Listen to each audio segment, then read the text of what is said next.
بسم اللہ الرحمن الرحیم۔ حضرات و خواتین، آپ کے علم میں ہے کہ القرآن کورسز نیٹ ورک پاکستان کے زیر اہتمام ہر ماہ کے دوسرے اتوار کو یہاں القرآن کورسز سینٹر بہادر آباد میں فکری و تعلیمی و اصلاحی موضوعات پر درس قرآن و حدیث منعقد کیے جاتے ہیں۔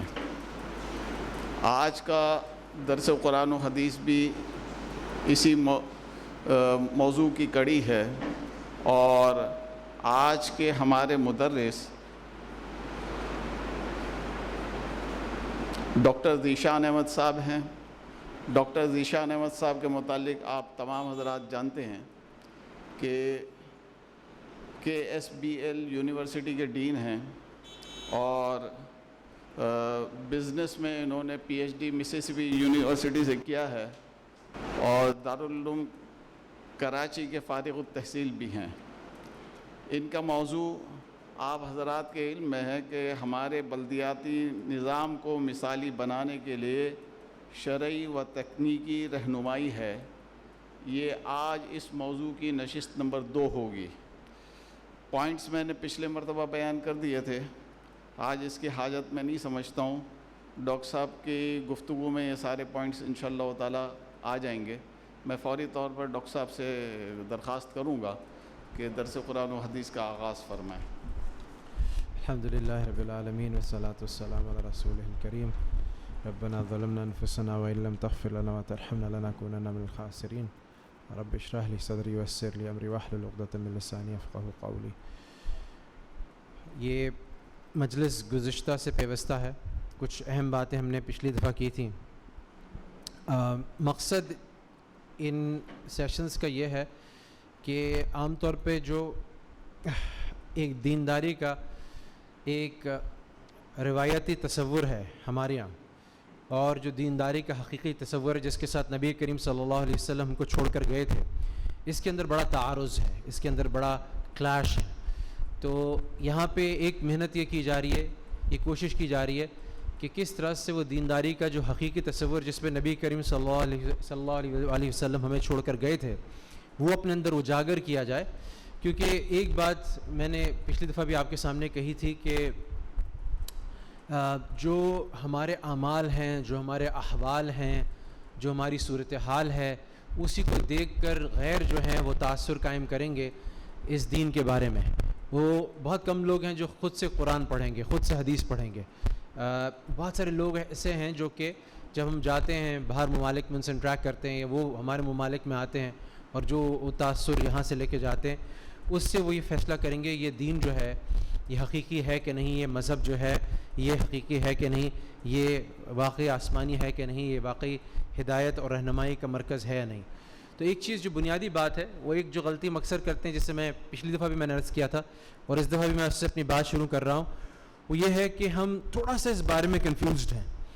ہماری ایک طرف ورشپ یعنی عبادت، دوسری طرف ڈیلنگ یعنی معاملات اور معاشرت ہے، اور اس کے بارے میں ہمیں بار بار اب ممبر سے بتایا جاتا ہے، بار بار کتابیں پیش کی جاتی ہیں، لیکن ایک تصور جو ہم نے قائم کیا ہوا ہے وہ نماز کے حد تک اور مسجد کی 4 دیواری کے اندر ہے۔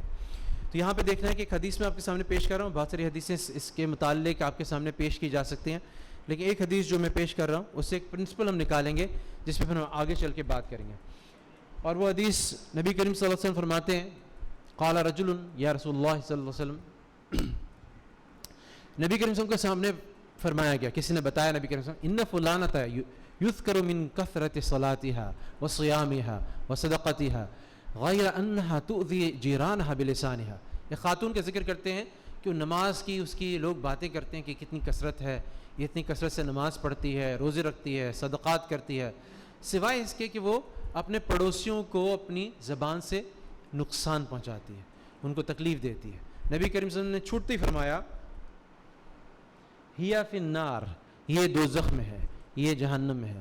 پھر فرمایا گیا، پھر کہا گیا، قال یا رسول اللہ صلی اللہ علیہ وسلم فإن فلانۃ یذکر من قلۃ صیامها، ایک اور عورت ہے جس کے بارے میں لوگ کہتے ہیں وہ بہت زیادہ روزے بھی نہیں رکھتی، یعنی فرض روزے تو رکھتی ہے لیکن اس کے علاوہ کوئی روزے نفلی نہیں رکھتی، وہ صدقتها، اور نہ زیادہ صدقہ کرتی ہے، وہ صلاتها، اور بہت زیادہ نفلیں بھی نہیں پڑھتی، وَإِنَّا تصدق بالأثوار، اور صدقہ کرتی بھی ہے تو حقیر چیزوں سے کرتی ہے، لیکن اس کے بارے میں ایک چیز مشہور ہے کہ وہ کسی کو ایذا نہیں دیتی، خاص طور پہ اپنی زبان سے. قال ہی فی الجنہ، قال ہی فی الجنہ، تو نبی کریم صلی اللہ علیہ وسلم نے فرمایا کہ یہ جنت میں ہے. تو اس سے کیا اصول سامنے آ رہا ہے کہ دو مسلمان ہیں اور دونوں میں سے ایک عبادت میں کثرت کرتا ہے اور دوسرا معاملات میں اچھا ہے، معاشرت میں اچھا ہے.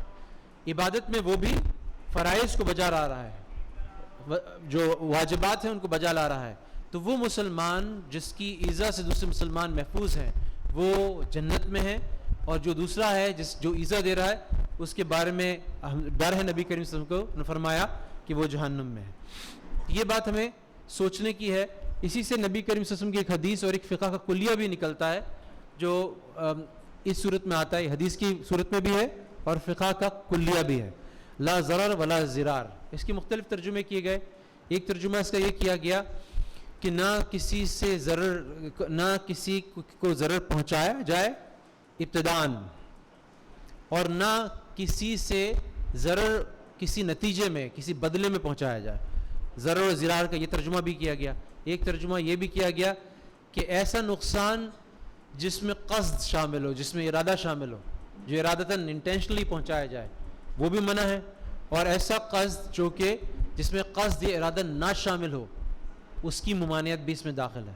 تو نبی کریم صلی اللہ علیہ وسلم نے بھی فرمایا اور فقہ کا ایک کلیہ بھی نکالا گیا.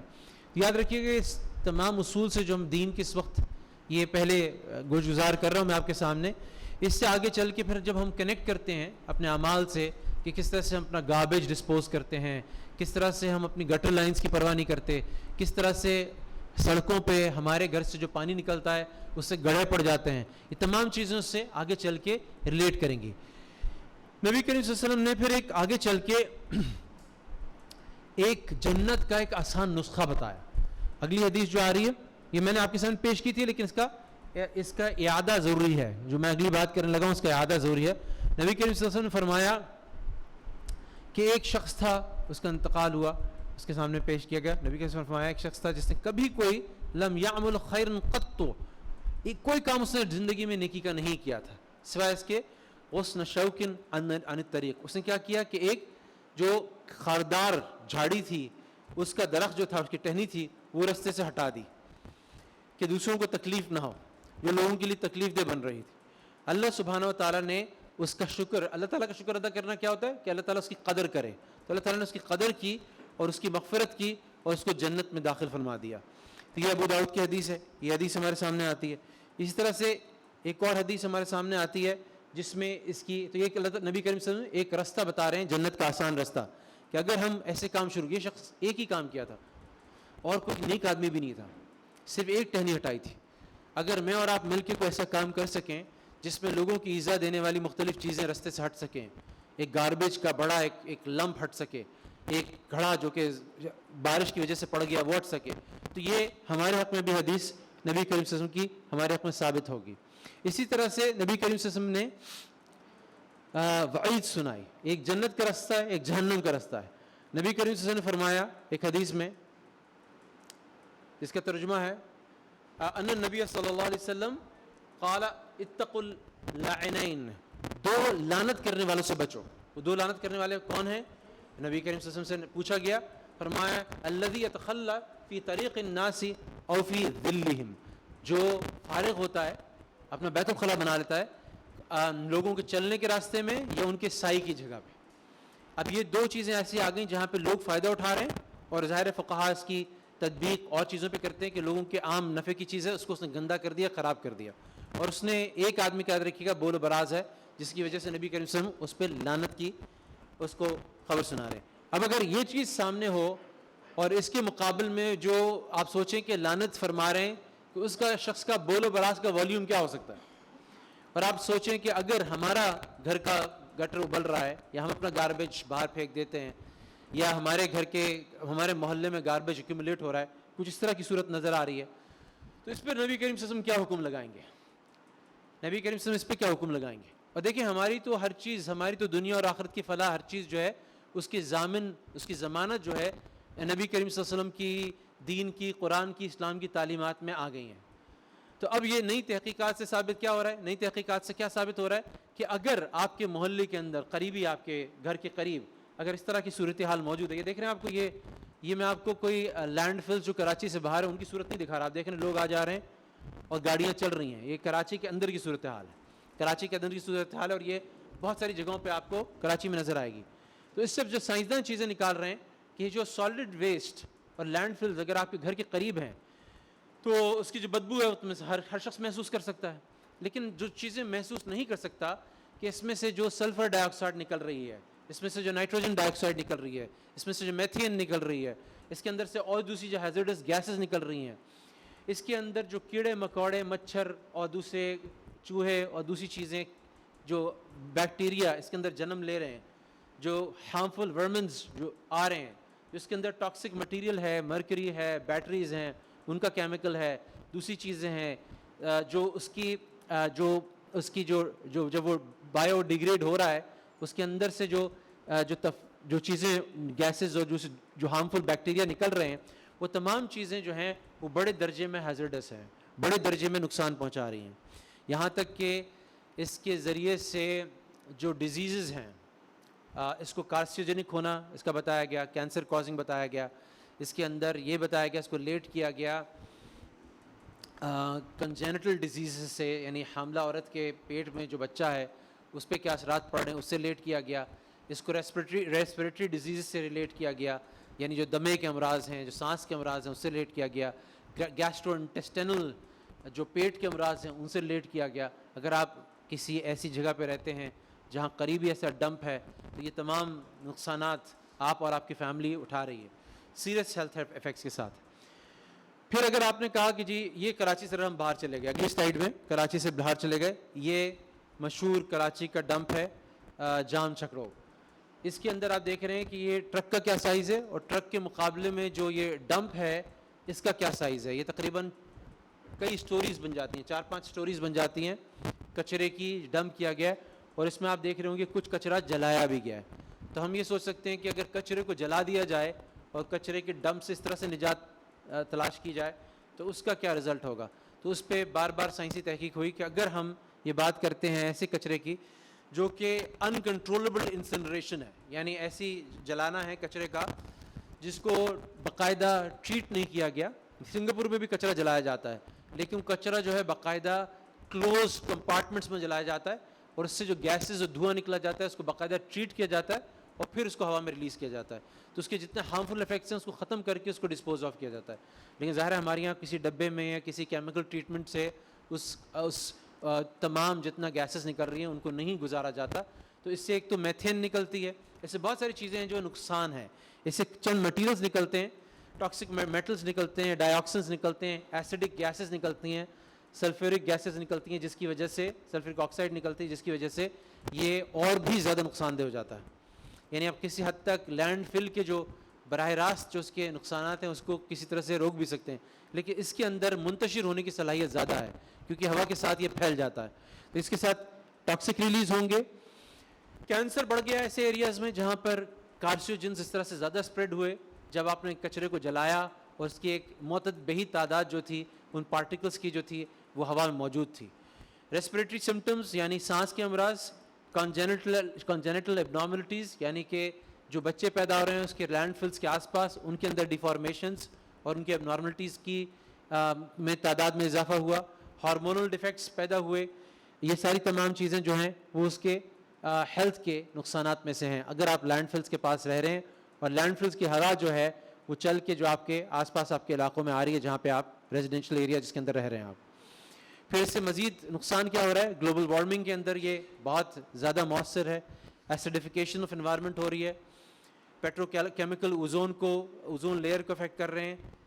چائنا کے بہت سارے سٹیز کے اندر اس کی وجہ سے چائنا کے اندر اسٹڈیز ہوئی ہیں بہت ساری جہاں کی انسنریشن کی وجہ سے اسموگ فارمیشن بہت اسٹرانگ ہو رہی ہے، وہاں آپ کو پتا ہوگا کول کو فیول کے طور پہ یوز کرنے سے بھی ہو رہا ہے، تو وہاں پہ ویسے لیونگ تو بہت بہتر ہو گئی کہ آپ بڑے بڑے بنگلے خوبصورت عمارتوں میں اور بڑے اچھے لیکس آپ نے بنا لیے، لیکن وہاں پہ انڈسٹریل ویسٹ کی وجہ سے شنگھائی وغیرہ ان جگہوں پر ایک زبردست کچھ موسموں کے اندر زبردست اسموگ طاری ہوتا ہے کہ لوگ ماسک بغیر لگائے وہاں پہ آپ باہر نکل نہیں سکتے.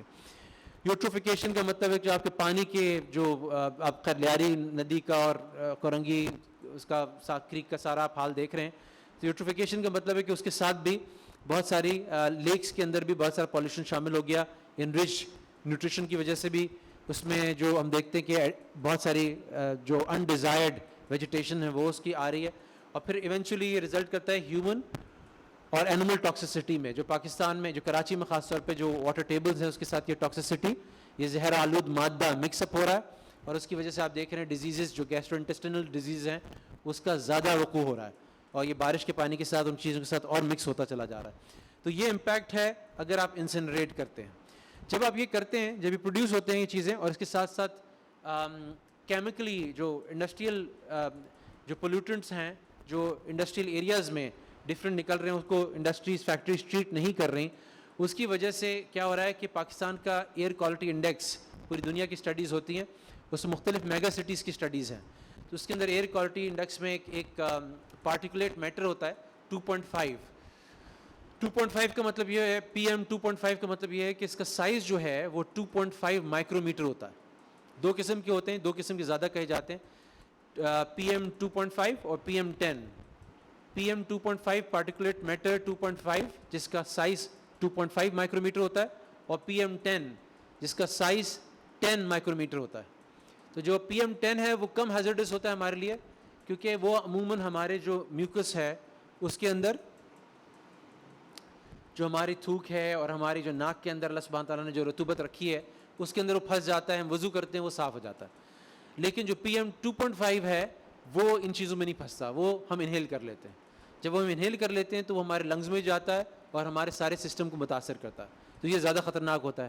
تو اس کا ایک انڈیکس ہے جو کہ ہمیں دیا گیا ہے, یہ کراچی کے مختلف علاقوں میں مختلف ہے. اگر آپ سائٹ ایریا کا دیکھیں گے تو یہ 150 سے بھی زیادہ ہے, اور کورنگی وغیرہ انڈسٹریل ایریا کا دیکھیں گے تو یہ 150 سے بھی زیادہ ہے.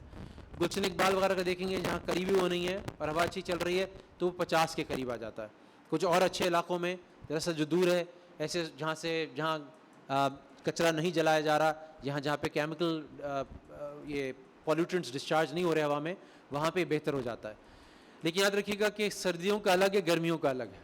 سردیوں میں جو رحمت اللہ کی ایک جو سی بریز چلتی ہے کراچی میں, اس سے بہت حد تک جو ہے یہ چیزیں رفع ہو جاتی ہیں, کراچی سے پھیل جاتی ہیں, منتشر ہو جاتی ہیں. لیکن جب سردیاں آتی ہیں تو آپ نے خود محسوس کیا ہوگا, جیسے ہم فالکن کمپلیکس میں جہاں رہتے ہیں تو ایک تو ہوا دوسری طرف سے چلنا شروع ہو جاتی ہے, پھر جو کورنگی کا جتنا ایریا ہے وہاں کی جتنی بھی جو کثافت والی پولوشن والی جو ہوا ہے وہ یہاں پہ بادرآباد اور ان علاقوں میں آ جاتی ہے, تو محسوس بھی ہوتا ہے اس کی یعنی آلودگی دکھائی بھی دیتی ہے. اگر صبح فجر کے وقت آپ دیکھیں, اور سونگنے میں بھی آپ کو محسوس ہوگا جب وہ بھی آتی ہے, اور ہوا چونکہ ٹھہری ہوئی ہوتی ہے تو اس کا افیکٹ زیادہ ہوتا ہے. تو یہ جو ہے کراچی پھر بھی بہت سارے اس سے بہتر ہے, لیکن اس کے باوجود کراچی کے اندر آپ دیکھیں گے تو یہ خطرناک حد تک یہ چیز پائی جاتی ہے. اور یہ ایئر کوالٹی انڈیکس جو ہے اس کا تصور ہے کراچی میں مینٹین کیا جا رہا ہے, کچھ ادارے ہیں جو اس کو دیکھ رہے ہیں.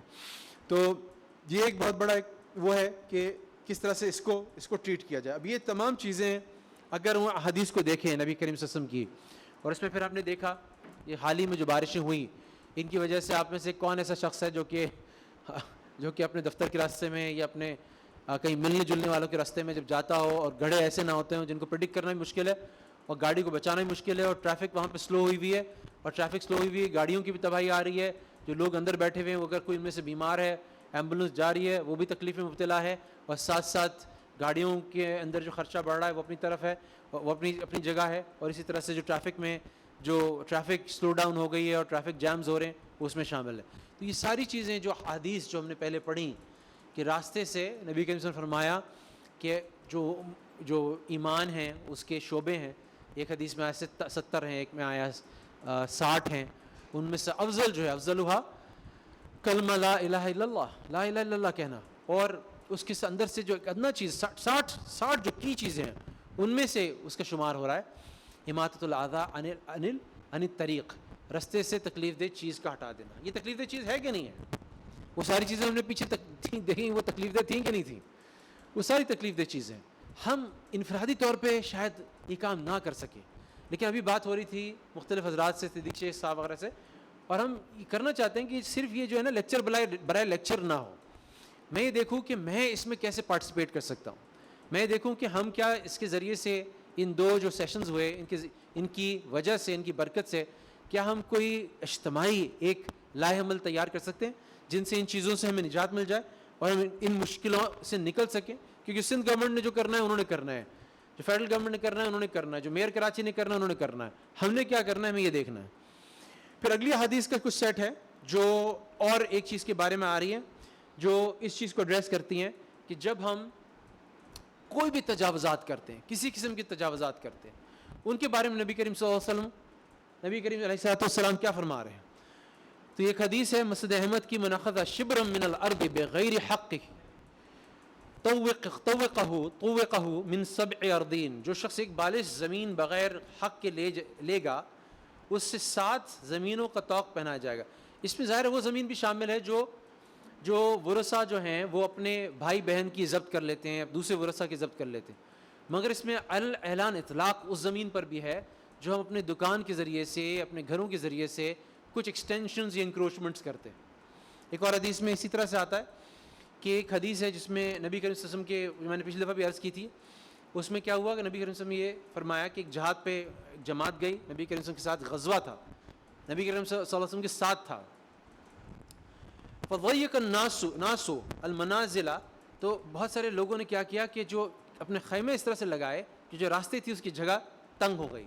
وقطع الطریق فبعث نبی اللہ صلی اللہ علیہ وسلم، تو نبی اللہ علیہ الصلوۃ والسلام نے ایک اپنا نمائندہ بھیجا، ایک اپنا میسنجر بھیجا، ایک اعلان کرنے والا بھیجا، منادی ینادی فی الناس، جس نے لوگوں میں اعلان کیا، ان من ضیق منزلا، جس نے راستہ تنگ کیا اپنا خیمہ ایکسٹینڈ کر کے، اپنا خیمہ رستے کی جگہ پہ لگا کے، اور قطع طریقا، اور جس نے راستہ جو ہے کاٹا، فلا جہاد لہ، اس کے لیے جہاد کا کوئی ثواب نہیں.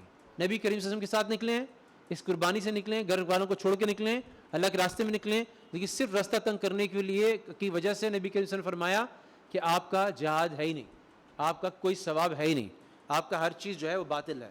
تو یہ چیز جو ہے ہمیں سکھائی گئی. اب اگر میں دین کا کام کروں یا دین کا کام نہ کروں اور اس طرح کے کام کروں اور اس طرح سے ایذا دوں تو اس کا کیا امپیکٹ پڑے گا. اس کو تو چھوڑ دیں، وہ تو چلو دوسروں کا ہیڈیک ہے کہ ان کو کیا تکلیف ہو رہی ہے، ان کا فٹ پاتھ کا راستہ تنگ ہو گیا، ان کی پارکنگ کی جگہ تنگ ہو گئی، لوگوں کے آنے جانے کا راستہ ختم ہو گیا، وہ چلیں چھوڑ دیں، ان کا نقصان ہے. میرا کیا نقصان ہو رہا ہے؟ ان کا نقصان زیادہ بڑا ہے یا میرا نقصان زیادہ بڑا ہے؟ وہ تو کہیں سے گھوم کے نکل جائیں گے، وہ تو تھوڑا سا برا بھلا کہہ کے بد دعا دے کے کہیں سے گزر جائیں گے. لیکن جو میرا نقصان ہو رہا ہے، جو میرا ثواب کل عدم ہو رہا ہے، جو مجھے ایذا دینے پر اللہ سبحانہ تعالیٰ میرا اتنا بڑا گناہ لکھ رہے ہیں، اور کوئی عجب نہیں، کوئی نبی کریم صلی اللہ علیہ وسلم کی جو حدیث ہم نے بھی دیکھی اس سے کوئی بعید نہیں کہ مجھے اور اسی وجہ سے کوئی عذاب ہو جائے. اللہ ہم سب کی حفاظت کرے. تو اس میں یہ چیز جو کہی گئی اس میں بہت ضروری ہے یہ بات کہ ہم یہ دیکھیں کہ کہیں ہم نے کوئی ایسی چیز، کوئی ایسا سبب تو نہیں بن رہے کسی بھی وجہ سے کہ جس کی وجہ سے آگے آنے جانے والے لوگوں کو کوئی تکلیف پہنچ رہی ہو، کسی قسم کا کوئی بھی ایذا رسانی کی کوئی صورت بن رہی ہو. تو یہ ہمیں دیکھنا بہت ضروری ہے. اور اس میں یہ حدیث بھی آ گئی. اس کے علاوہ جو حدیث میں بار بار یہ بات کہی گئی ہے، یہ تو چلو اس لحاظ سے ایذا رسانی ہے، لیکن جنرلی ایذا رسانی کے بارے میں بھی ہم نے کلام کیا کہ کس طرح سے اس کو بہتر کیا جا سکتا ہے. اب یہ بات ہے، اب اس میں آپ کو پتہ ہے کہ اسلام میں بڑا کلیئر کانسیپٹ ہے کہ ہمیشہ میرا کیا ہوتا ہے کہ میں یہ کہتا ہوں کہ یہ تو میری وجہ سے نہیں ہو رہا. ایک تو یہ ہوتا ہے کہ سب کر رہے ہیں. میں نے واقعہ بھی پچھلی دفعہ آپ کو سنایا تھا کہ میرا بیٹا چھوٹا والا، شاید ہارڈلی 4 سال 5 سال کا ہوگا، بول رہا تھا، تو کچھ کھایا پیا اور اس کے بعد اس نے وہیں پر مسجد کے باہر کہیں کوڑا پڑا تھا تو اس نے یوں کر کے پھینک دیا. تو میں نے اسے عرض کیا کہ عبداللہ تم نے مجھے یہ کیسے کیا، تم نے ایسے کیسے، کس کو دیکھا ایسا کرتے ہوئے کوڑا پھینک دیا؟ کیا ابا کو دیکھا، ماما کو دیکھا، بڑے بھائی کو دیکھا، کس کو دیکھا تم نے؟ اور تم نے ایسے پھینک دیا، کبھی ہم نے ایسا نہیں کیا، تم نے ایسا کر دیا. تو اس نے کہا اتنا سارا وہاں پہ پڑا ہوا ہے کوڑا تو میں نے بھی پھینک دیا، اتنا سارا کوڑا پڑا ہوا ہے. اب ایک انفرادی تھنکنگ ہے، ایک اجتماعی تھنکنگ. انفرادی تھنکنگ یہ ہے کہ اس پڑا ہوا ہے، اب سب لوگ ہر ایک کو اپنی جگہ یہی سوچ رہا ہے، تو اس کی وجہ سے کیا ہے کہ وہ کوڑے کا ایک انبار لگ رہا ہے، کوڑے کا ایک ڈھیر لگ رہا ہے. اب اگر ہم میں سے ہر ایک کو یہ سوچے کہ ہم میں سے ہر ایک کو اس بات کا رسپانسبل ہے، یا کچھ لوگ ایسے ہوں جو زیادہ نیکی کے چکر میں، اللہ کو زیادہ راضی کرنے کے چکر میں اس کا کچھ انتظام کر دیں، کوئی 500 روپے دے کر کے گاڑی والے کو، ایک کوڑا اٹھانے والے کو بلا کے اس کو صاف کر دیا، پھر اس پہ نظر رکھی، پھر کام آسان ہے. یہ ذرا سا دیکھا، جب بھی ذرا سا وہ ایکومولیٹ ہو رہا ہے وہاں پہ فوراً نپ ان دا بٹ کر دیا، یعنی فوراً اس کو اٹھا کے صاف کر دیا، پھر کام آسان ہے. تو لوگ پھر آس پاس والے بھی یہ خیال رکھنا شروع ہو جاتے ہیں، یہ دھیان رکھنا شروع ہو جاتے ہیں کہ دوبارہ ایکومولیٹ نہ ہو، دوبارہ یہ چیز نہ ہو. لیکن سب کا ثواب، کیونکہ اسلام میں ایک چیز ہے جو فرض عین ہے، ایک چیز ہے جو فرض کفایہ ہے.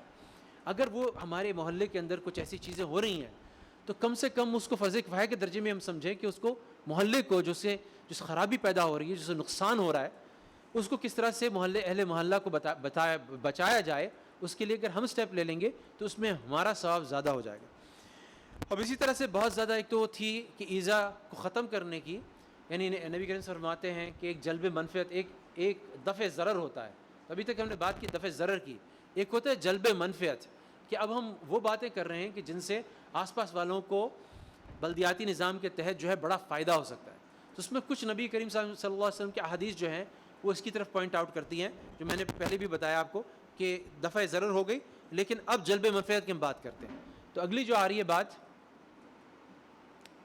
وہ آ رہی ہے کہ نبی کریم صلی اللہ علیہ وسلم نے ٹری پلانٹیشن کے بارے میں کیا فرمایا.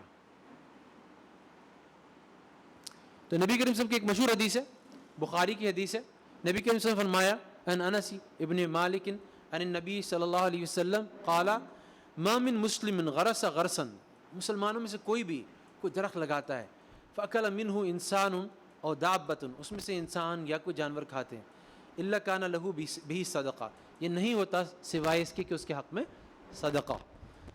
اسی طرح نبی کریم صلی اللہ علیہ وسلم نے اور بھی حدیث میں یہ بتایا کہ کس طرح سے یہ صدقہ جاریہ ہے اس کے لیے، جب تک کہ وہ درخت موجود ہے اور لوگ انسان درخت پرندے اس سے فائدہ اٹھا رہے ہیں، اس کے سائے میں بیٹھ رہے ہیں یا اس کے اوپر بیٹھ رہے ہیں اور دوسرے جانور سے فائدہ اٹھا رہے ہیں یا انسان اس سے فائدہ اٹھا رہے ہیں.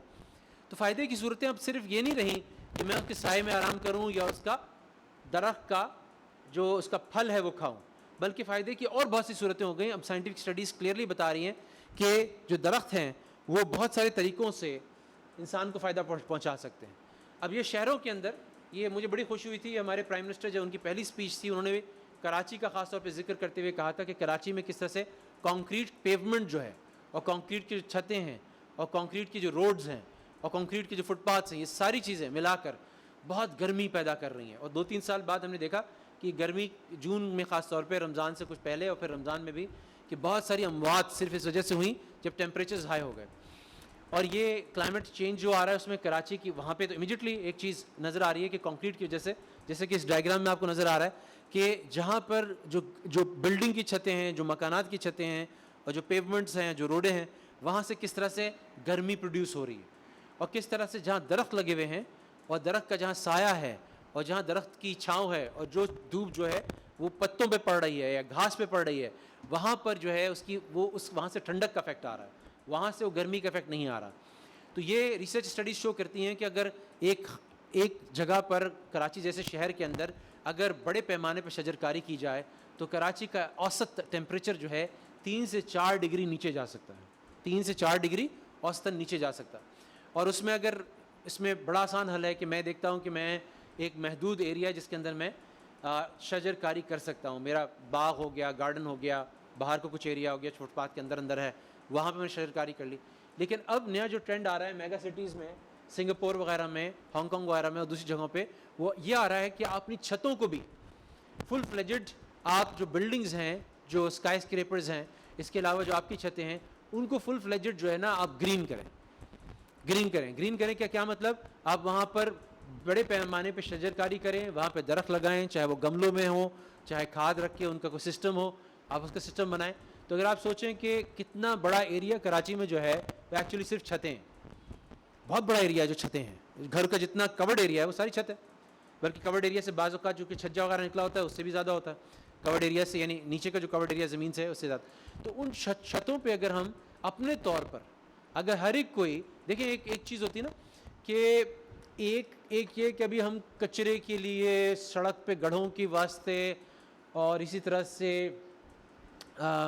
شجر کاری کے لیے اور اس طرح سے یہ تمام چیزیں ہیں جس کی وجہ سے کراچی کا جو حال ہے وہ حال ہے، اس میں ہم گھنٹہ بھی نہیں دے رہے اپنے مہینے کا، اپنے ہفتے کا گھنٹہ بھی نہیں دے رہے.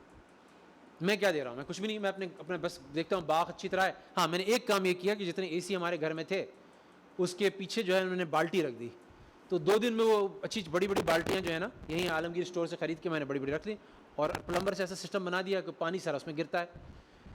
اب وہ میں جب پانی کے, تو ابھی تو چلو پھر ٹھیک ہے, بہتر ہے سچویشن, لیکن ہمارے فالکن میں بھی تھوڑا سا مسئلہ تھا پانی کا. تو والد صاحب کہتے تھے کہ بھئی ایک حد تک پانی جو ہے باغ میں جائے گا, کیونکہ وہ ٹینکر پر ٹینکر ڈل رہے ہیں, ان کی کاسٹ آتی ہے. تو پھر میں نے کیا کہ وہ جو صرف جو 3-4 اے سی 2-3 اے سیز لگے ہیں پورے گھر میں, 3-4 اے سیز لگے ہیں, انہی کا پانی جو ہے وہ 3-4 دن میں بھر جاتا ہے. اس کا پائپ نیچے پڑا ہوا ہے, ایک مشین خرید لی. مشین بڑی آسانی سے مل جاتی ہے, بہت سستی سے مل جاتی ہے, جو پمپ ہوتا ہے, جو آپ نیچے بالٹی میں ڈال دیں تو وہ پمپ کر کے آگے پھینک دیتا ہے. تو شام میں وہ میرے بچے, میرے پاس اتنا ٹائم نہیں ہوتا, وہ ہمارے جو صاحبزادے ہیں وہ اٹھا کر کے 2-3 دن میں وہ باغ میں پانی دیتے ہیں. باغ کو بھی پانی مل رہا ہے اور پانی ضائع بھی نہیں ہو رہا. ایک ریسائکلنگ کا سسٹم ہو گیا. تو تھوڑے بہت اسٹیپ میں نے لے لیے. وہ گھنٹہ بھی ہفتے میں مشکل سے لگتا ہے, بچوں کا لگتا ہے, تو میرا لگتا بھی نہیں اتنا. لیکن اگر میں آپ مل کے 1 گھنٹہ دے دیں ہفتے کے اندر اس کام کے لیے, تو یہاں جتنے افراد بیٹھے ہیں, میرے خیال ہے 30-40 کے قریب بیٹھے ہیں, 20-25-30 تو کہیں نہیں گئے, تو یہ 30 افراد کا 30 گھنٹہ ہو جائے گا ہفتے کے اندر. ٹھیک ہے, اب یہ تحریک آگے بڑھتی ہے, اور کراچی کا ہر فرد اگر 1-1 گھنٹہ دیتا ہے, چلو ہم کہتے ہیں ہاؤس ہولڈس کے حساب سے لیتے ہیں, کراچی کے اس کے حساب سے بھی نہیں لیتے, تو یہ کئی والے بتاتے ہیں کہ جو کنیکشنز ہیں یہ تو 30-40 لاکھ ہیں کراچی میں, 30-35 لاکھ ہیں. 30-35 لاکھ کو آپ 1 گھنٹے کو ملٹیپلائی کریں, پھر اس کو ہفتے میں نکالیں, اس کو مہینے میں نکالیں, اس کو سال میں نکالیں. تو وہ جو 1-1 گھنٹہ جو مجھ پہ بھاری نہیں ہے, مجھ پہ انفرادی طور پہ بھاری نہیں ہے, لیکن کراچی کے لیول پہ جب میں 30-40 ہاؤس ہولڈ پہ اس کو لے گیا, اور 30-40 گھنٹے نکلنے لگے ہفتے کے, اور 4 ٹائمز 30 لاکھ ٹائمز 4 ٹائمز 1,20,000 یہ نکلنے لگے. جب پورے مہینے کے اندر جب 12 لاکھ کے قریب گھنٹے نکلنے لگے, اسی طرح سے پورے سال میں نکلنے لگے, تو یہ گھنٹے جس طرف جائیں گے, اور اس طرح سے 100 روپے اگر ہم نکالنے لگے مہینے کے, تو وہ اماؤنٹ جو بنے گا تو اس سے جو خیر آ سکتی ہے, لیکن اس کا احساس کرنا ضروری ہے. کیونکہ ابھی دینداری کا جو میں نے پچھلی دفعہ بتایا تھا نا, کہ دینداری کا جو ذہن میں بیٹھا ہوا ہے وہ یہ اللہ کا شکر ہے, یہ دینداری ہے کہ 5 وقت کی نماز ہم تکبیر اولیٰ سے مسجد میں پڑھ رہے ہیں. یہ دینداری ہے کہ ہم نماز تمام روزے رکھ رہے ہیں. یہ دینداری ہے کہ ہم عمرے پہ جا رہے ہیں, حج کر رہے ہیں. مگر دینداری یہ بھی ہے کہ ہمارے شہر, ہمارے ملک, ہمارے محلے, ہماری گلیوں کے اندر کچرا نہ ہو, ایذا دینے والی چیزیں نہ ہوں. یہ بھی میں نے آپ کو ثابت کیا, ضمنی دلائل سے ثابت کیا, ٹھیک ہے, ریسرچ سے ثابت ہو رہا ہے کہ وہ جو مٹیریل پڑا ہوا ہے میرے محلے میں, جو گاربیج ایکومولیٹ ہو رہا ہے, اس سے کیا نقصانات ہو رہے ہیں. تو یہ ساری چیزیں ختم کرنا بھی عین دین ہے. نبی کریم صلی اللہ علیہ وسلم کی احادیث میں لے کر آیا ہے, کسی نے گھڑی بھی نہیں ہے, میں آپ کو ریفرنس کے ساتھ بتا رہا ہوں. تو جب اگر ہم اس کے لیے بھی اپنے دین کا حصہ سمجھیں گے, اور ہم اپنا ایک جنت کا راستہ اس طرح سے نکالیں گے کہ جس طرح سے وہ شخص جس نے دوسری نیکیاں نہیں کی تھیں, وہ شخص جو ہے جس طرح سے اس نے اپنا جنت کا ایک راستہ نکالا, نبی کریم صلی اللہ علیہ وسلم نے اس کو کہا کہ یہ شخص جو دوسری دینداری کے کام, نیکی کے کام نہیں کرا تھا, لیکن اس نے صرف ایک خاردار ٹہنی ہٹا دی رستے سے. اب آپ جو اس محنت میں شامل ہیں, جو کہ رستوں سے, کراچی سے, آگے سے, دیکھیں یہ بات ابھی کی نہیں ہے. کچھ کام ہیں جو یہ کام 1 ہفتے کا نہیں ہے, ہو سکتا ہے 6 مہینے کا ہو. کچھ کام ایسے ہوں گے 6 مہینے کے نہیں ہوں گے. جہاں ہم چکرو اور دوسری جو لینڈ فل سائٹ ہے, گوند کیا نام ہے اس کا پتہ نہیں, یہ جو لینڈ فل سائٹ ہے ان کا صاف کرنا کوئی سالوں کا کام بھی نہیں, شاید یہ 5 سال چاہیے اس کو. لیکن کیا یہ اگر ہم آج سے اگر محنت کرنے لگ جائیں, تو کیا اس محنت کے ذریعے سے کیا اپنی اگلی نسل کو محفوظ نہیں بنا سکتے؟ دیکھیں ہم اپنے طور پہ کتنا سوچتے ہیں اپنے بچوں کے بارے میں, بہترین اسکول میں بڑی ہیوی فیس دے کر ان کو داخل کرتے ہیں, ان کے فیوچر کے بارے میں سوچتے ہیں. یا تو ہم نے یہی سوچا ہوا کہ ان کو اتنے اچھا پڑھائیں کہ یہ امریکہ میں سیٹ کا امتحان دے کے وہاں پہ ان کا ایڈمیشن ہو جائے, اور انگلینڈ میں ایڈمیشن ہو جائے, آسٹریلیا میں ہو جائے, نیوزی لینڈ میں ہو جائے, کینیڈا میں ہو جائے, اور کچھ نہیں تو کسی اور یورپین کنٹری میں ہو جائے, نہیں کم سے کم جاپان, ملیشیا میں ہو جائے, یہ وہیں جا کے سیٹل ہو جائیں. یا تو یہ ہم سوچ رہے ہیں, یا اگر ہم یہ سوچ رہے ہیں یہ پڑھ لے کے پاکستانی واپس آئیں گے, یا پاکستانی میں رہیں گے, تو یہ جس انوائرمنٹ میں رہیں گے وہ انوائرمنٹ کیا ہوگی؟ اگر وہ کارسیوجینک انوائرمنٹ ہے اور ہم نے اچھے اسکول میں پڑھا لیا ان کو, تو اس کارسیوجینک انوائرمنٹ میں ان کو چھوڑنے کا, جہاں پہ کینسر کا ریٹ بڑھتا چلا جا رہا ہے, اور ہر گھر کوئی گھر ایسا خالی نہیں جہاں پہ کینسر اور ہارٹ ڈیزیزز اور کڈنی ڈیزیزز اور ریسپریٹری ڈیزیزز, گیسٹرو انٹسٹینل ڈیزیزز نہ ہوں. تو وہ تو ہمارے دور میں ہے نا, یہ چیز تو بڑھ رہی ہے, ہمارے انٹرونشن کے بغیر یہ چیز تو بڑھتی چلی جا رہی ہے. PM 2.5 جو ہے اس کا ریشو کراچی میں بڑھتا چلا جا رہا ہے. دوسرے جو ڈمپس ہیں ود ان لینڈ فلس کا سائز بڑھتا چلا جا رہا ہے. اب اس کا حل کیا ہے؟ اب اگر ہم دیکھیں تو میں 2 مثالیں دوں گا کوئکلی. ایک سنگاپور کی ہے جو میں نے مثال آلریڈی دے دی. ایک اور کنٹری ہے, اس کی کیس اسٹڈی ضرور پڑھیں گے, انٹرنیٹ پہ آسانی سے اویلیبل ہے. سویڈن, آپ حیران ہو جائیں گے, کنٹری ہے آپ کو تصور بھی نہیں ہوگا, وہ کچرا امپورٹ کر رہا ہے.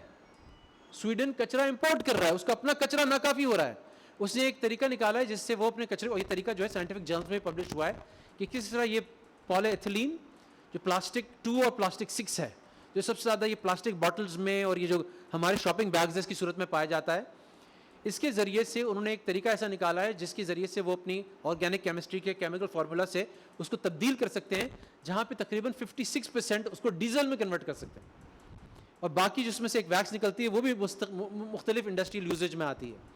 جو 56% جو اس سے ڈیزل نکل رہا ہے, جو گیس نکل رہی ہے, وہ مجھے پتہ نہیں آپ کو یاد ہے نہیں, وہ یاد ایک حضرت نوح علیہ السلام کا ایک ان کے زمانے میں ایک واقعہ ہوا کہ یہ مذاق اڑاتے تھے, حضرت نوح علیہ السلام کی تضحیق کرتے تھے. تو حضرت نوح علیہ السلام کو اللہ تعالیٰ نے حکم دیا کہ اپنی کشتی بنانا شروع کر دو. حضرت نوح علیہ السلام کشتی بنانا شروع ہو گئے. تو یہ جو ظالم کفار تھے, ان کے جو قبائل تھے, ان کے جو سربراہ تھے, انہوں نے کہا, ان کا کام یہ تھا کہ مذاق اڑانا اور جملے کستے تھے جو حضرت نوح علیہ السلام جب ان کو دیکھتے تھے محنت کرتے ہوئے ان کے ساتھیوں کو کہ اتنی بڑی کشتی بنا رہے ہیں. پھر ان کو کیا سوجی کہ ان کو یہ سوجی کہ جتنا ہم فارغ ہوں گے, جب فارغ ہوں گے جا کے نوح کی کشتی میں فارغ ہوں گے. تو انہوں نے اس کو بیت الخلاء بنا لیا اور اس میں گندگی کرنے لگے جب وہ تعمیر ہو گئی. اب ایک وقت تھا جب کہ اللہ کا حکم آنا تھا, اور اس وقت جو ہے وہ جب بارش برسنی تھی اور تنور نے اپنا پانی نکالنا تھا اور سیلاب آنا تھا, تو اس وقت کشتی فعال ہوتی. تو اس سے پہلے ہی اللہ سبحانہ تعالیٰ نے ایک بیماری بھیجی, اور اس بیماری کی وجہ سے وہ بہت بڑی مشکل خارش کی بیماری میں اس میں تکلیف میں مبتلا ہو گئے. اسکن قسم کی وہ ڈیزیز تھی, اسکن ڈیزیز ٹائپ کی وہ چیز تھی. تو ان میں سے ایک شخص جو تھا اتفاقی طور پہ جو ہے گندگی میں گر گیا کسی وجہ سے, شاید وہ کر رہا ہو, فارغ ہو رہا ہو, گندگی میں گر گیا. تو اس کو اس بیماری سے نجات مل گئی, شفا مل گئی. تبھی ان میں مشہور ہو گیا کہ گندگی جو ہے وہ جب وہ بایو ڈیگریڈ ہو گئی کچھ عرصے بعد, جو بھی اس کا حال لگا, تو اس کو مل کے اتنا صاف کیا انہوں نے کشتی کو دھو کے, وہ کشتی پاک ہو گئی, اور جتنی گندگی تھی وہ ان کو شفا دینے میں کام ہو گئی. تو کیا پتہ اللہ تعالیٰ ایسا کوئی نظام بنائے, اور یہ نظر بھی آ رہا ہے کہ جتنا یہ گاربیج ہے یہ آگے چل کے یہ گولڈ مائن بن جائے, یہ ٹریش جو ہے یہ فیول کا ذریعہ بن جائے. اور یہ بات آلریڈی میں آپ کو ایک کنٹری کی مثال دے رہا ہوں جو یہ آلریڈی ہونا شروع ہو گیا ہے. سویڈن میں وہ اس کو کنورٹ شروع کرنا ہو گئے, اور 3,000 ٹنس وہ صرف UK سے امپورٹ کر رہے ہیں, جو سمندر کے ذریعے سے سویڈن میں آ رہا ہے, اور اس کو فیول میں کنورٹ کر رہے ہیں. ابھی کوئی امیجن کر سکتا ہے کہ وہ کچرا کو امپورٹ کرے؟ تو یہ ٹیکنالوجیز جو ہیں سائنٹیفکلی ظاہر ہے کہ ہم بھی دیکھ سکتے ہیں آگے اس کی کیا صورت بن سکتی ہے, آگے یہ کس طرح سے ہم اس کو یوز کر سکتے ہیں. لیکن اس کے لیے ہمیں تھوڑی سی نالج کی ضرورت بھی ہوگی, اور نالج سے زیادہ ہمیں ریزالو یا ڈٹرمنیشن یا عزم کی ضرورت ہوگی کہ ہم یہ کام کر سکیں. اور اس کے ساتھ ہی میں صدیق شیخ صاحب کو بھی بلاؤں گا تھوڑی دیر میں, وہ آپ کو بتائیں گے کہ کس طرح سے کچھ ماڈل جو ہے جہاں بزنس ماڈل بنا ہوا ہے کچرے سے نفع اٹھانے کا, جہاں پہ وہ لاہور کے اندر وہ کچرے کو ڈسپوز آف بھی کر رہے ہیں اور ساتھ ساتھ اس سے پیسہ بھی کما رہے ہیں. ایک چیز میں بہت اہم کہوں گا کہ دیکھیں, ایک ہمارا یہ سرکل آف کنسرن اور سرکل آف انفلوئنس, ایک ہمارا دائرۂ اثر ہے. دائرۂ اثر کا مطلب کہ ہم جو کام کرتے ہیں اور اس کا امپیکٹ دیکھتے ہیں, اور ایک ہے دائرۂ فکر. یہ لال والا جو آپ کو سرخ والا نظر آ رہا ہے یہ دائرۂ فکر ہے, سرکل آف کنسرن ہے. میرے دائرۂ اثر میں میرا گھر تو آتا ہے اور میرے شاید باہر کا کچھ ایریا آ جائے, لیکن میرے دائرۂ فکر میں پورا کراچی آتا ہے, پورا پاکستان آتا ہے. لیکن میرے دائرۂ اثر میں مجھے نظر نہیں آتا, میرے سمجھ نہیں آتا کہ میں کیسے اپنے اعمال سے, انفرادی اعمال سے دائرۂ جو لال سرخ حصہ ہے اس کو کیسے متاثر کر سکتا ہوں. تو یاد رکھیے گا کہ اللہ تعالیٰ نے بار بار دکھایا, اور میں چھوٹی سی مثال دیتا ہوں کہ کوئی بھی چیز ہو, SIUT کی ایگزامپل لے لیں آپ, اخوت فاؤنڈیشن کی مثال لے لیں آپ, ایدی صاحب کی مثال لے لیں آپ, ڈاکٹر عبدالباری خان صاحب کے انڈس کی مثال لے لیں. تو یہ وہ لوگ تھے جنہوں نے محنت جو تھی وہ ہرے والے سبز والے دائرۂ اثر میں شروع کی, اور دیکھتے ہی دیکھتے اللہ سبحانہ تعالیٰ نے اس دائرۂ اثر کو بڑھاتے بڑھاتے اتنا بڑا کر دیا کہ اس نے جو دائرۂ فکر تھا وہ اس کو کنزیوم کر لیا, کھا گیا اس کو.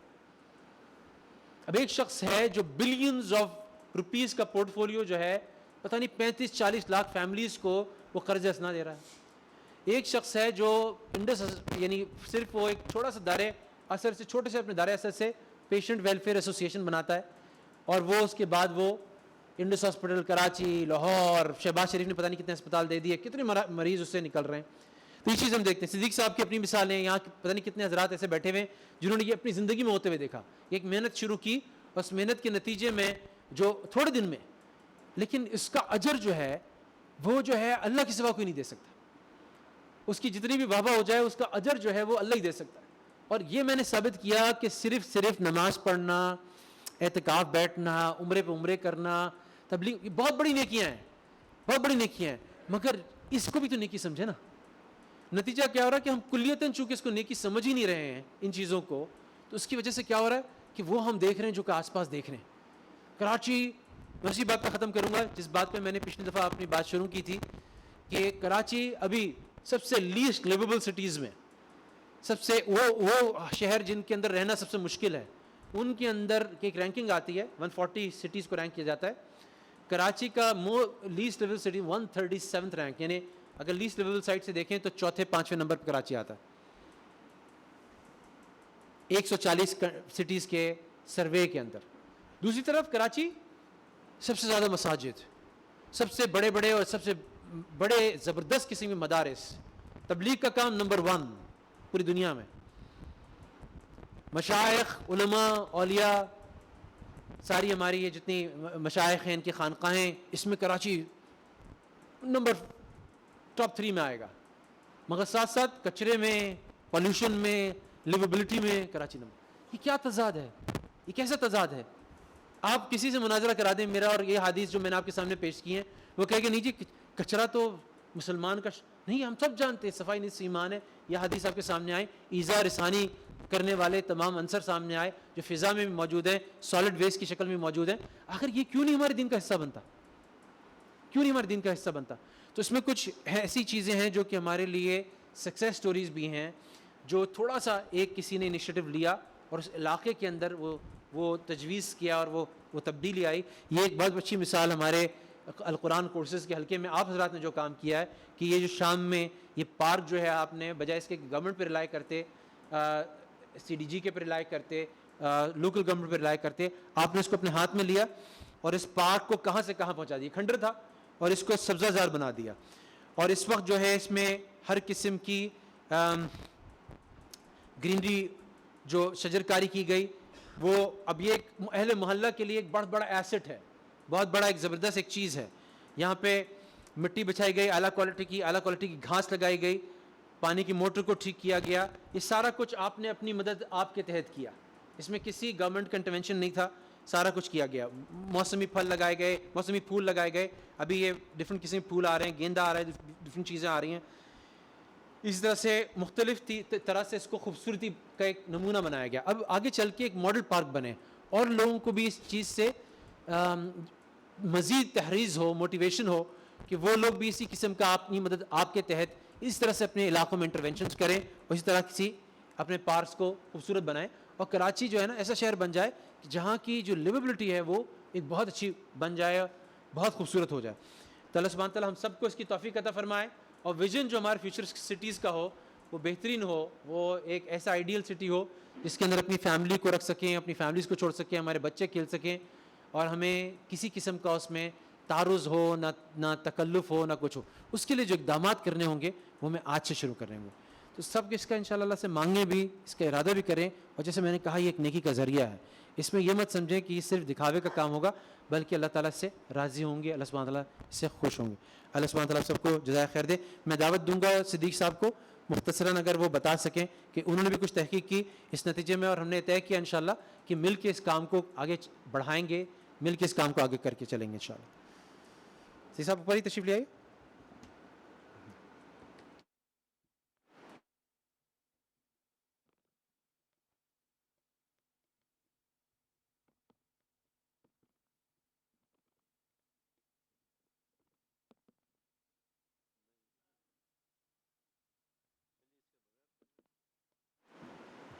ہو گیا. بسم اللہ الرحمن الرحیم. السلام علیکم ورحمۃ اللہ وبرکاتہ. جزاکم اللہ خیر, آپ نے مجھے موقع دیا. جیسا کہ ابھی پروفیسر صاحب نے یہ بتایا تھا کہ لوگ ہمارے رہن سہن کو دیکھ کے یہ سوچیں گے کہ ہمارا عقیدہ کیا ہے, ہمارا مذہب کیا ہے, اور ہمارا مذہب یہ کہتا ہے کہ صفائی نصف ایمان ہے, تو وہ ثابت نہیں ہو رہا ہمارے اعمال سے. اگر ہم دیانتداری سے تجزیہ کریں کہ یہ جو سارا گند کوڑا اور غلاظتیں جمع ہیں, اس میں حکومت یعنی اس کو نہ ہٹانے والوں کا زیادہ کردار ہے یا اس کو پھیلانے والوں کا زیادہ کردار ہے؟ دیکھیے نیکی کرنا آسان ہے، برائی سے بچنا مشکل ہے، یہی علماء ہمیشہ بتاتے رہتے ہیں۔ تو یہ برائی سے بچنے کا جو مشکل کام ہے وہ یہی ہے کہ ہم یہ اسے نہ پھیلائیں۔ لیکن بہرحال میں یہ سمجھتا ہوں کہ یہ محفل بہت مبارک ہے کہ یہاں پر کم از کم اس طرف توجہ دی گئی ہے۔ میری گزارش یہ تھی، میں نے کل بھی پروفیسر صاحب سے یہ عرض کیا تھا کہ اسے ایک بزنس ماڈل میں کنورٹ کرنے کی کوشش کریں۔ یہاں زیادہ تر لوگ کاروباری ہیں جو شرکت کرتے ہیں، اسے ایک جیسا کہ سویڈن کی مثال دی ہے، مجھے ڈاکٹر عبدالقدیر خان صاحب نے بھی یہ کہا تھا کہ اگر یہ گاربیج کا مینجمنٹ دیکھنا ہے تو جا کے سویڈن میں دیکھ کے آؤ، کئی برس پہلے انہوں نے کہا تھا۔ وہ واقعی بہت اچھے ویژنری ہیں ہمارے، تو وہ امپورٹ کر کے اس کو فائدہ مند چیزوں میں کنورٹ کرتے ہیں، ہمارے پاس موجود ہے۔ آپ ایک تو جیسا کہ نے بتایا کہ گوٹ چکرا ہے اور ایک سرجانی ہے جو بہت بڑے لینڈ فلز ہیں۔ لاہور میں اس قسم کے 2 اور ماڈلز موجود ہیں، ایک ہے محمود بوٹی میں اور ایک ہے فیروز پور روڈ پہ۔ یہ سارے پرائیویٹ سیکٹر نے بنائے ہوئے ہیں، اور میں دعوت دوں گا کہ آپ لوگ ایک ٹیم، اگر میں نے ذیشان کو بھی دعوت دی ہے، میرا بیٹا بھی آیا ہوا ہے، ان سے بھی میں یہ کہوں گا کہ اس کو جمع دار کا یا بھنگی کا کام سمجھنے کے بجائے یہ آپ ایک مومن کا کام سمجھیں اور اسے کریں۔ آپ صفائی کا انتظام کریں، یہاں پر پاکیزہ اور تازہ ماحول کریٹ کریں۔ تو اس کے لیے آپ لاہور سے بھی سبق لے سکتے ہیں، آپ کو سویڈن سے مفت مل جائے گا، ٹیکنالوجی مل جائے گی۔ میرا کہنے کا مطلب یہ ہے کہ اس کو میکنائز کیا جا سکتا ہے، اس کو ڈگنیفائی کیا جا سکتا ہے، اور اس کو نفع بخش کاروبار میں کنورٹ کیا جا سکتا ہے۔ تو ایک تجویز یہ بھی ہو سکتی تھی کہ اس کو کراچی کے 6 زونز جو ہیں، 6 ڈسٹرکٹس جو ہیں، ان کو 2 کر کے 3 حصوں میں تقسیم کر دیں۔ تو ایک عیدی سے گزارش کریں، ایک سیلانی سے کریں، اور ایک رمضان چیپا سے کریں، اور اس کے ساتھ پرائیویٹ سیکٹر کو ملوا دیں۔ جو گورنمنٹ کے اپنے فنڈز ہیں وہ ان کو دے دیں، اور باقی پرائیویٹ سیکٹر والے خود ہی دے دیں گے۔ آپ دیکھیں کہ کتنے بڑے بڑے کام یہ لوگ کرتے ہیں اور ان کو پیسوں کی کوئی تنگی نہیں ہوتی، تو وہ بزنس کمیونٹی اور دوسرے مخیر حضرات انہیں دے دیتے ہیں۔ میری تجویز یہ ہے کہ ایک میں نے بتایا تھا، ایک پروفیسر اظہر رضوی صاحب ہیں جو کہ انٹرپرینیورشپ پڑھاتے ہیں، اور اس معاملے میں بڑے بے لوس ہیں، کبھی انہوں نے اجرت نہیں مانگی، جس فورم پہ کہیں وہ جا کے اپنی سروسز دیتے ہیں۔ تو ان کو بھی شامل کیا جا سکتا ہے، ذیشان کو شامل کیا جا سکتا ہے، جو صفائی کی مشینوں کے اوپر تحقیق بھی کر رہے ہیں، ان کو منگا کے ان کی مارکیٹنگ کا بھی انتظام کر رہے ہیں۔ تو چھوٹی مشینیں بھی آ سکتی ہیں، بڑی بھی ہو سکتی ہیں۔ تو میں یہ گزارش کروں گا کہ ایک پریکٹیکل گروپ بن جائے، آپ یہاں پر اپنا اندراج کروا دیں کہ جی اس گروپ میں شامل ہونا چاہتے ہیں، پھر اس میں کنسیپچولائزیشن کریں گے، آئیڈیاز جنریٹ کریں گے کہ اس کو کم پیسے میں کیسے کیا جا سکتا ہے، یا نفع بخش طریقے سے بزنس میں کیسے کنورٹ کیا جا سکتا ہے۔ تو اور پھر یہ کہ جو Karachi school of business and leadership ہے، وہ ایک بہت بڑی ریسورس ہے وہاں پر، اور آپ کو اکانومسٹ بھی مل جائیں گے وہاں پہ، سائنٹسٹ بھی مل جائیں گے وہاں پہ، آپ کو علماء بھی مل جائیں گے۔ تو ان سے بھی فائدہ حاصل کر کے ایک میری تجویز ایک گروپ بنا لیں، اور اس گروپ کا مقصد ہی یہ ہو کہ ہمیں اپنے مسائل خود ہی حل کرنے ہیں، اور خود ہی کے ساتھ حل کرنے ہیں، کسی کے آگے ہاتھ پھیلائے بغیر کرنے ہیں۔ تو یہ میرا ایک صرف پیغام ہے۔ ہم لوگ اکٹھے بیٹھ جائیں گے تو اس کو بہت زیادہ انشاءاللہ جلا ملے گی، اور اس کو پریکٹیکل شکل دینے کی کوشش کریں گے۔ یہ بھی بہت اچھی محفلیں ہوتی ہیں کہ ہم بیٹھتے ہیں، اللہ محمد کا نام لیتے ہیں، اچھی باتیں سنتے ہیں، اچھی باتیں سناتے ہیں، لیکن حقیقت یہ ہے کہ جو ایمان کے بعد عمل صالح کا ساتھ ذکر آتا ہے، اس کے بغیر یہ علم جو ہے اتنا مفید نہیں ہے۔ اور یہ پوچھا جائے گا کہ جو تمہیں علم دیا گیا تھا اس کو کتنا استعمال کیا۔ تو اس کی تیاری شروع کر دیتے ہیں۔ جزاکم اللہ خیر۔ السلام علیکم ورحمۃ اللہ وبرکاتہ۔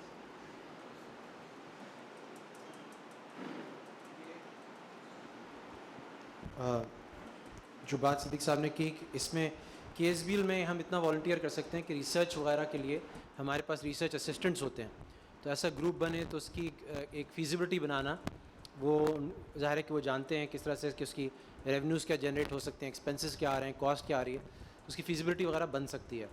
تو یہ انشاءاللہ ہم ضرور کریں گے انشاءاللہ. اور جو گروپ بنے گا اس کے اندر جو بھی ہم طے کریں، میں نے آپ سے عرض کیا مثلا 1 گھنٹہ ہفتے کا یا 100 روپے مہینے کے، تو یہ بھی بہت بڑا ایک فنڈ بن سکتا ہے اگر ہم اسی پہ ایک کام شروع کر دیں اور زیادہ سے زیادہ لوگ شامل ہو جائیں. یاد رکھیے گا کہ ابھی اگر یہی ٹرینڈ رہا تو یہ ہمارے بچوں کے لیے بہت مشکل ہو جائے گا یہاں رہنا، اور اگر ابھی کرٹیل کر لیا تو یہ بڑا خوشگوار بن جائے گا.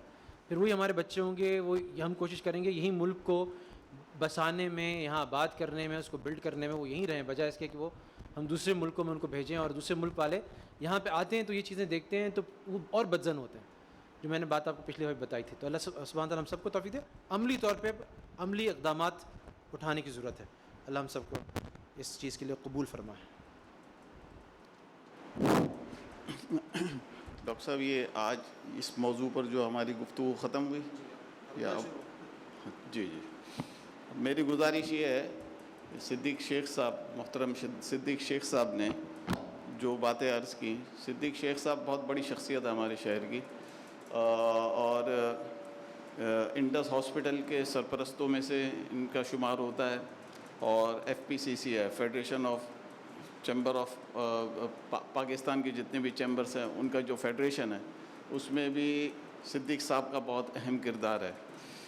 تو میری عرض یہ ہے کہ ہمیں جب شیخ صاحب جیسے حضرات کی سرپرستی جب مل جائے نا تو ہمیں کسی قسم کی لہت و لعل سے کام نہیں لینا چاہیے. اور میں تو یہ کہوں گا کہ اب بہت ہو چکا، ہم صرف دیکھتے رہتے ہیں، تنقیدیں کرتے رہتے ہیں. حکومت پر تنقید کریں گے، لوگوں پر تنقید کریں گے، اپنے گریبانوں میں ہم نہیں جھانکتے.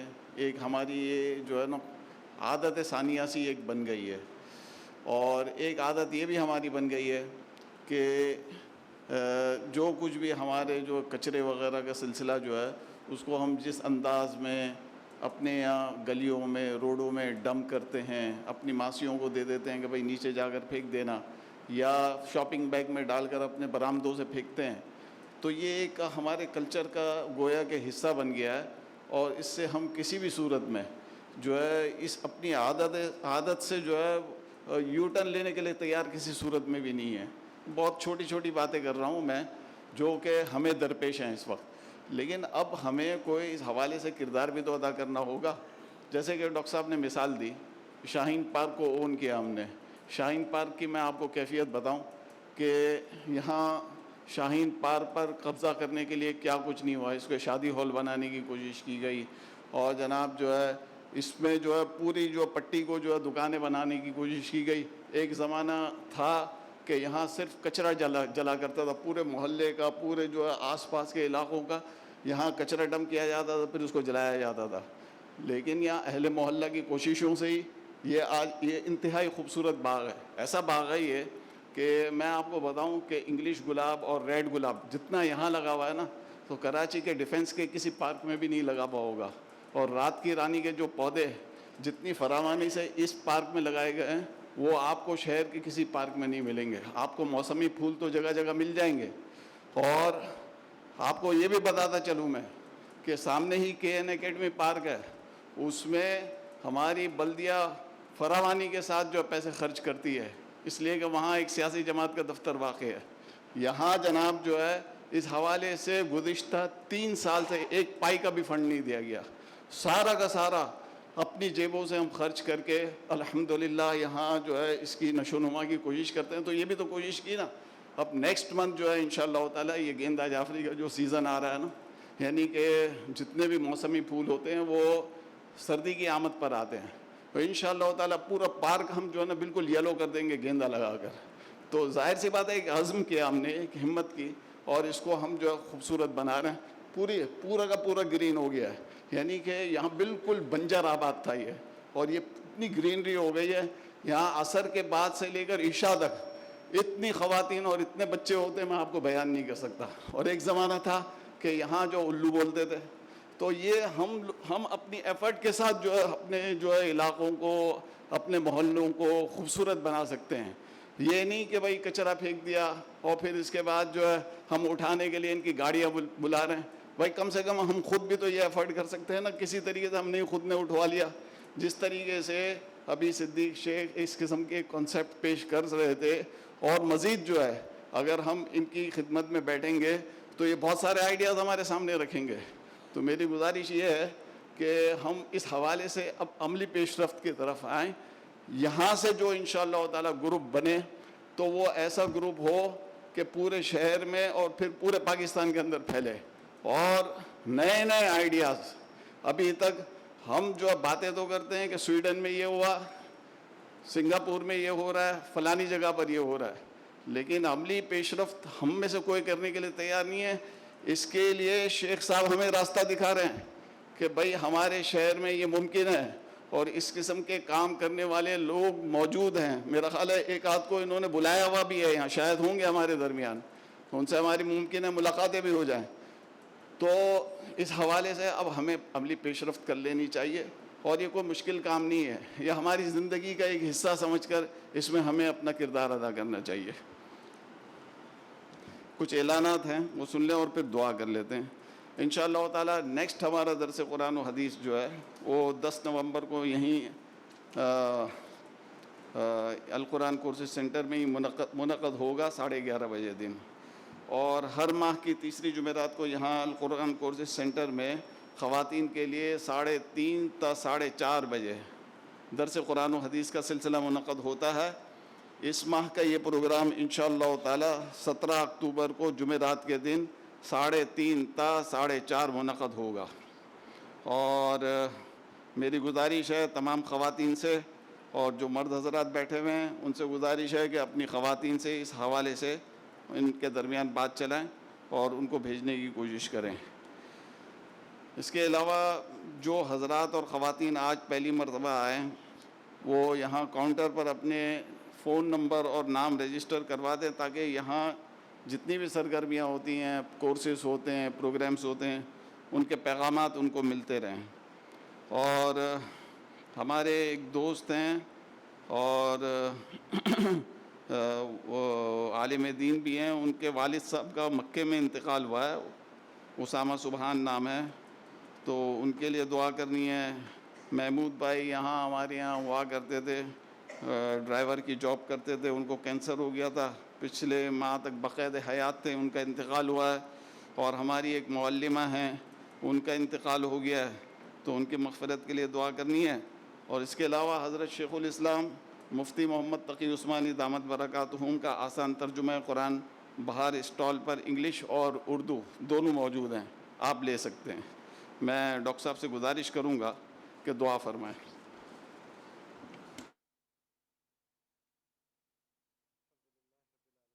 الحمد للہ رب العالمین والصلاة والسلام علی رسولہ الکریم. ربنا ظلمنا انفسنا وإن لم تغفر لنا وترحمنا لنكونن من الخاسرين. ربنا آتنا في الدنيا حسنة وفي الآخرة حسنة وقنا عذاب النار. ربنا تقبل منا إنك أنت السميع العليم وتب علينا إنك أنت التواب الرحيم. لا إله إلا الله الحليم الكريم سبحان الله رب العرش العظيم. الحمد لله رب العالمين. نسألك الموجبات رحمتك وعزائم مغفرتك والغنيمة من كل بر والسلامة من كل إثم. لا تدع لنا ذنبا إلا غفرت ولا هما إلا فرجت ولا حاجة هي لك رضا إلا قضيتها يا أرحم الراحمين یا ذا الجلال والإکرام یا اللہ غفور رحیم یا اللہ ارحم الراحمین. اپنے فضل اپنے کرم سے یا اللہ ہمیں دین کی گہری سمجھ عطا فرما دے اللہ, ہمیں اس پر عمل کی توفیق بھی عطا فرما دے اللہ. ہمارے اللہ تمام گناہوں کو یا اللہ نہ صرف معاف کر دے اللہ, ہمیں ان سے دور کر دے اللہ, اور ہمیں نیکی کی توفیق عطا فرما دے اللہ. ہمیں جنت کے رستے پہ چلنے والا بنا دے اللہ. یا اللہ دین کی گہری سمجھ عطا فرما دے اللہ, جس کے ذریعے سے ہم مکمل دین کو جو کہ اللہ پورا نظام حیات ہے اس کو اس طرح سے لینے والے بن جائیں اللہ, بجائے اس کے کہ صرف چند ریچولز کو یا صرف چند چیزوں تک اس کو محدود کر دیں. یا اللہ آپ کا دین ایمانیات بھی ہے, آپ کا دین عقائد بھی ہے, آپ کا دین عبادات بھی ہے, آپ کا دین معاملات بھی ہے, آپ کا دین معاشرت بھی ہے اللہ. یہ ہم سب سمجھنے والے بن جائیں اللہ. آپ کا دین سیاست بھی ہے اللہ, ہر چیز میں ہر شعبے میں اللہ دین کو زندہ کرنے والے بن جائیں اللہ. یا اللہ جتنی اللہ آپ نے ہم پہ کرم فرمایا, ہم پہ فضل فرمایا اللہ, پہلی چیز تو یہ ہوتی ہے کہ انسان کو اپنی غلطی کا احساس ہی نہیں ہوتا ہے اللہ. یا اللہ آپ نے اس کے ذریعے اللہ, ان لیکچرز کے ذریعے اللہ, دوسری چیزوں کے ذریعے اللہ ہمیں احساس دلایا کہ یہ کہ اللہ یہ بھی دین کا ایک اندرونی حصہ ہے یا اللہ, دین کا ایک اہم حصہ ہے. یا اللہ نبی کریم صلی اللہ علیہ وسلم کی تعلیمات کا ایک اہم حصہ ہے یا اللہ. یا اللہ اب اس پہ ہمیں عمل کی توفیق بھی عطا فرما دیجیے اللہ. یہ احساس ہمیں عطا فرما دیجیے یا اللہ. اس کے ساتھ ساتھ جو نبی کریم صلی اللہ علیہ وسلم نے جو وعدے فرمائے کہ جو اس شخص کی مغفرت ہوئی یا اللہ دین یہ زمین سے یا اللہ, سڑک سے یا اللہ, رستے سے یا اللہ, ایذا دینے والی چیز ہٹا دینے سے یا اللہ, اس طرح سے یا اللہ جو ہماری بھی تھوڑی بہت اس میں محنت لگے یا اللہ, اور جو ہم ارادے کریں یا اللہ, جو اس کے لیے کوشش کریں یا اللہ, تو ہماری بھی مغفرت کا وعدہ اس پہ پورا فرما دیجیے یا اللہ. یا اللہ غفور رحیم, یا اللہ رحم الرحیم, اپنے فضل اپنے کرم سے اللہ دنیا اور آخرت کی تمام بھلائیاں, عفو, عافیت, مکمل کامیابی, فوز, فلاح اور نجات عطا فرما دیجیے اللہ. نیک اولاد یا اللہ عطا فرما دیجیے اللہ. نیک اولاد کی بہترین تربیت عطا فرما دیجیے یا اللہ. جو نئی نسل ہے اس کی بہترین تربیت عطا فرما دیجیے یا اللہ. اپنے فضل اور اپنے کرم سے یا اللہ, ذو الفضل العظیم, یا اللہ اپنے فضل اپنے کرم سے یا اللہ تمام بیماروں کو شفا کاملہ عاجلہ مستمرہ عطا فرما دیجیے یا اللہ. یا اللہ جو بچیاں اپنے گھروں پہ ہیں اللہ, مناسب رشتے عطا فرما دیجیے یا اللہ. یا اللہ رحم الرحمین, اپنے فضل کرم سے یا اللہ اس امت کی, اللہ اس ملک کی, اس ملت کی اللہ حفاظت فرما دیجیے یا اللہ. یا اللہ تمام دشمنوں سے یا اللہ آپ آڑ بن جائیں, آپ ڈھال بن جائیں یا اللہ, آپ حفاظت فرما دیجیے. مسلمان جہاں کہیں بھی اللہ مشکلات میں, تکلیف میں اللہ, ان کو اپنے قریب کر لیجیے اللہ. ان کو ہدایت عطا فرما دیجیے اللہ. ان کی ہدایت میں اضافہ فرما دیجیے اللہ. ان کو دین پہ جمنے کی توفیق عطا فرما دیجیے اللہ. آپ سے مدد لینا سکھا دیجیے اللہ. ان کی بھرپور مدد فرما دیجیے اللہ. ظالموں کے شر سے ان کو نجات عطا فرما دیجیے اللہ. یا اللہ غفور رحیم, جو دن زندگی کے ہمارے باقی بچ گئے ہیں اللہ, اس میں اپنی ملاقات کی تیاری کرنے کی توفیق عطا فرما دیجیے اللہ. ہر روز ہم اس نیت سے اٹھیں اللہ کہ آپ کی ملاقات کا ایک دن قریب ہو گیا, اور اس دن کو ایسے اعمال سے آراستہ کریں اللہ, معاملات کی لائن سے بھی, عبادت کی لائن سے بھی, ذکر کی لائن سے بھی اللہ, ایمانیات کی لائن سے بھی, کہ وہ آپ سے قربت جو ہے ہمیں اس کا اور مزید شوق بڑھتا چلا جائے یا اللہ. یا اللہ غفور رحیم, ہم سب کی مغفرت فرما دیجیے یا اللہ. ہمیں بہترین حکومت عطا فرما دیجیے اللہ. لوکل باڈی لیول پہ بھی یا اللہ, گورنرشپ یعنی پروونشل لیول پہ بھی یا اللہ, فیڈرل لیول پہ بھی یا اللہ, جو یا اللہ قوت والے بھی ہوں, امانت والے بھی ہوں یا اللہ, اور اس قوم کا یا اللہ, اس ملک کا یا اللہ قسمت بدلنے والے ہوں. صلی اللہ تعالیٰ علی خیر خلق محمد صحابہ اجمعین برحمتک یا ارحم الراحمین.